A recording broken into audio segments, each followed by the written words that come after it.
Hello, gentlemen. Lovely Hello. to speak with you today. I loved this movie. Oh, we're so glad. Yeah. Fantastic. That's good news. You know, that's good. Oh, see, Chauncey agrees. You're happy. I love it.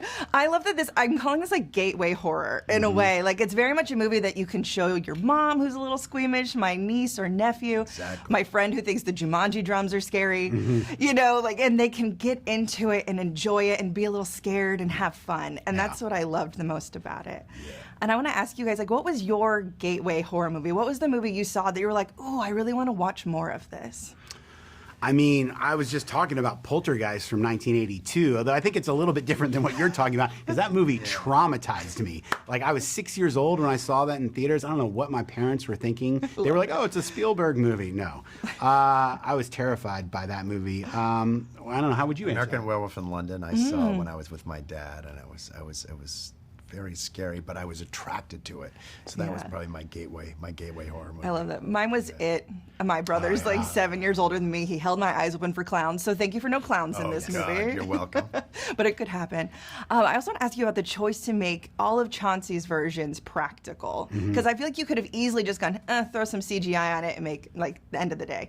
So like, talk to me a little bit about making that choice. I mean, most Blumhouse movies have practical monsters and scares, and also I don't know. I just think it works better because the audience can sense that it's real. The actors have something to perform against. I usually employ a kind of a hybrid approach where we have something practical, but then we augment it with VFX in a way that the audience might not be aware of. For example, you know, Chauncey, there are some moments where we had to have a puppeteer there. We had to bring in a rod to kind of manipulate him a little bit, but then you paint that out. So the thing you're looking at is real, and the stuff that we're altering with VFX, you're not really paying attention to.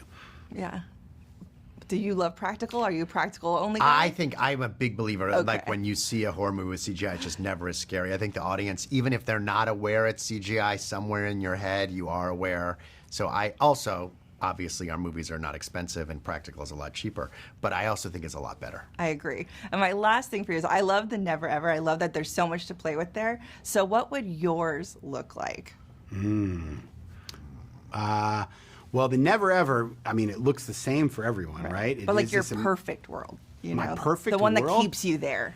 I don't know. I think I'd be on a movie set with actors and Mr. Blum here, and they would just keep saying, just keep shooting. You don't have to goes on stop. And it just goes on for forever and ever. I'd be on the set of Imaginary too. There. I love it. Awesome. Well, thank you so much, gentlemen. Everyone needs to go see this movie because it's great. I Thank really you. did love it. Oh, thank you very much. Appreciate that.